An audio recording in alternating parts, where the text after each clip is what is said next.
எங்கள் பெரியம்மா ஓடு மாடுங்க இதாங்க. இந்த மாடு இன்னைக்கு தாங்க சென போடுறது இதில் இருக்குது. இதுக்கு கண்குட்டி போட்டுருச்சுங்க.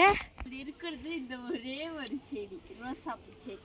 வாங்க கிட்ட, இங்கே பாருங்க, இதுதான் எங்களோட பூ.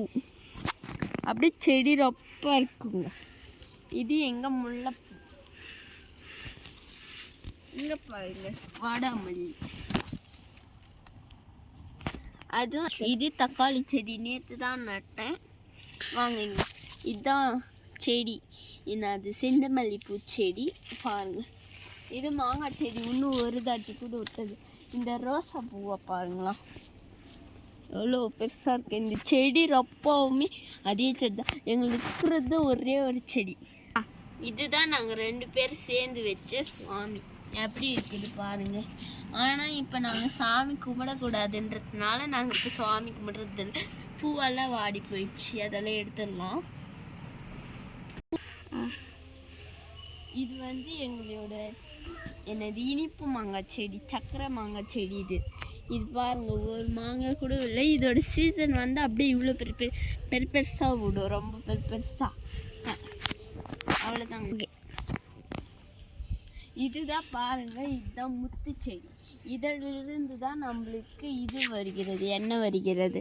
பார்க்குறீங்களா, இது காய் பாருங்க. காயை இருந்தால் இப்படி இருக்குங்க, நல்லா பாருங்க. காயை இருந்தால் இப்படி இருக்கும். இது நல்லா முத்திட்டு இருக்கு, நல்லா உடந்துட்டு இருக்கு. இதுதான் கொட்டை. நல்லா பாருங்க.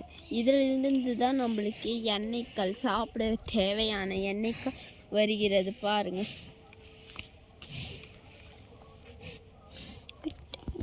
ஓகே, இதுதான் எங்களோட சந்தூரா மாம்பழம். இதில் பார்த்தீங்கன்னா அப்படியே பெரிய மாம்பழமாக இனிப்பாக இருக்கும் சாப்பிட்றதுக்கு.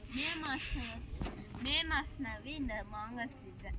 ஓகேவா, வேணா வாங்க, கிட்ட வாங்க, இது காமிக்கிறேன். இதோட ஜாயா வயசு கொஞ்சம் முத்திடுச்சு மரம் பாருங்க.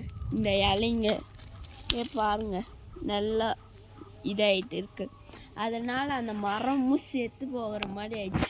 அதுக்கு கீழே தான் நாங்கள் சுவாமி வச்சுட்டு இருக்கோம். பார்த்துட்டிங்களா? லைக் பண்ணுங்கள், ஷேர் பண்ணுங்கள். பிடிச்சிருந்தா லைக் பண்ணுங்கள், ஷேர் பண்ணுங்கள், சப்ஸ்கிரைப் பண்ணுங்கள்.